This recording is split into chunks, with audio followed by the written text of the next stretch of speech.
a sorcerer who came looking for Sukuna, but instead, he found the one sorcerer who simply refuses to die. Hakari doesn't have the strongest technique. He doesn't have the biggest arsenal, but when the jackpot hits, he becomes a nightmare. Kashimo tears him apart. Hakari blows himself back together, lightning strikes, blood spills, and just when Kashimo thinks he's finally finished him, Hakari hits another jackpot. This isn't a fight between two sorcerers. It's a battle between death and the man who keeps winning against it. Let's begin this incredible fight.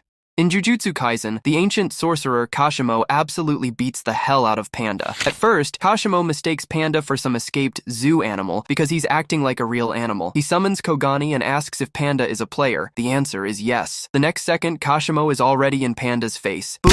One punch tears straight through Panda's body, blowing a massive hole through him and completely wrecking his insides. Panda instantly realizes this guy is on a completely different level. Kashimo isn't just ridiculously fast and powerful. His cursed energy constantly crackles with electricity. Knowing he can't hold back, Panda switches into his gorilla core and charges head first. He lands a few solid hits and Kashimo smirks. Not bad, but then everything goes to hell. Kashimo hooks Panda's arm with his staff and rips the damn thing clean off, calling him painfully average. He tosses the severed arm back at Panda like it's garbage, pins him down and unloads a relentless beating. Panda can't dodge a single strike. As Panda lies battered and broken, Kashimo laughs and corrects himself. Scratch that, you're weak as hell. Then he gets to the real question. Where's Sukuna? Panda refuses to sell out Yuji Itadori. He claims he doesn't know, then sarcastically says maybe he had an uncle with that name. Kashimo isn't buying a word of it. Panda activates his Triceratops core, hoping for one last chance. Crack! A bolt of cursed lightning instantly destroys it. Inside Panda's soul, his gorilla and Triceratops siblings are ripped away from him forever. Panda desperately chases after them, screaming, while Gorilla struggles to return. Their father sadly tells them they can't go back. The siblings cry out one final time before disappearing forever, leaving Panda completely alone. Back in reality, Kashimo stands over Panda's shattered body. Even after all that, Panda still refuses to reveal Sukuna's location. Just as Kashimo is about to finish him off, boom! Hakari crashes onto the battlefield with cursed energy exploding around him. He glances at Panda and jokes, "Damn, Panda, have you lost weight?" For the first time, Kashimo grins with genuine excitement. His real fight is finally about to begin. After Kashimo vows to turn this battle into a goddamn funeral for the living, Hakari hits another jackpot, making himself effectively immortal for the next 4 minutes. The chapter suddenly flashes back. A mysterious figure approaches an old man, standing among a mountain of corpses. It's Kenjaku, using a different body. He casually asks if the old sorcerer enjoyed himself. The old man sighs in disappointment. "I should have fought you instead." Kenjaku laughs before mentioning another powerful sorcerer capable of unleashing the highest cursed energy output in history, Ryu Ishigori, the same monster Yuta defeated. The old man asks the only question that matters. Who's the strongest? Kenjaku doesn't hesitate. Sukuna. That single answer convinces Kashimo to accept Kenjaku's offer, hoping that one day he'd get the chance to throw hands with the king of curses himself. Fast forward to the present. The warrior who crossed centuries just to challenge Sukuna is now locked in a brutal fight for survival against Hakari. The two sprint across the battlefield at insane speed until Hakari punches a shipping container straight at Kashimo. Kashimo catches it without flinching and launches the damn thing right back before smashing it from both sides. He vaults over the container, grabs a steel beam, and cracks Hakari across the face twice so hard he practically eats metal. Hakari's face is completely mangled. Kashimo immediately realizes something. Reverse curse technique comes from cursed energy in the gut, but the brain is what controls it. If he blows Hakari's head apart in one clean shot, it's game over. He unleashes his lightning. Hakari barely survives by forcing cursed energy through his nose while regenerating his brain at the same time. He bursts out laughing. "Holy shit, I almost died. Only 8 seconds of immortality remain." Hakari explodes forward, moving so damn fast that even Kashimo is caught off guard. He starts beating the crap out of him, landing hit after hit without letting up. But Kashimo had already set a trap. Hakari's immortality ends at the exact worst moment possible. Kashimo doesn't hesitate. The instant Kinji's jackpot runs dry, Kashimo lands a devastating blow straight through him. Blood pours out. His guts spill onto the ground. For any normal sorcerer, this would be the end. But Kinji Hakari? He's not fucking normal. With death staring him directly in the eyes, Kinji raises his hands and forms the signs for his domain once again. Kashimo actually laughs, because the odds of hitting another jackpot right now, basically impossible. But Kinji has never played by the odds. His machine rolls 222. Jackpot. The impossible happens again. Cursed energy floods through his body as his wounds begin violently repairing themselves. Kashimo stares at him. Kinji grins. He tells Kashimo he's never come this close to death so many fucking times in a single day. Then, the domain collapses. But something is goes wrong. Kashimo realizes the coordinates have shifted. They're no longer on land. They're falling straight toward the ocean. And that's a nightmare for Kashimo. His cursed energy behaves like electricity. If he releases it into the water, it'll discharge everywhere. So he has no choice but to suppress it until they reach land. But there's one massive problem. The waters around Tokyo are crawling with cursed spirits. Kashimo starts using them like stepping stones, bouncing from one spirit to another. But Kinji doesn't back off. He looks at the situation and gets even more fired up. He starts beating the shit out of the cursed spirits, tearing through them as he closes the distance. Kashimo keeps bouncing across the swarm until Kinji finally catches him. Boom! One brutal kick sends Kashimo crashing toward the ocean.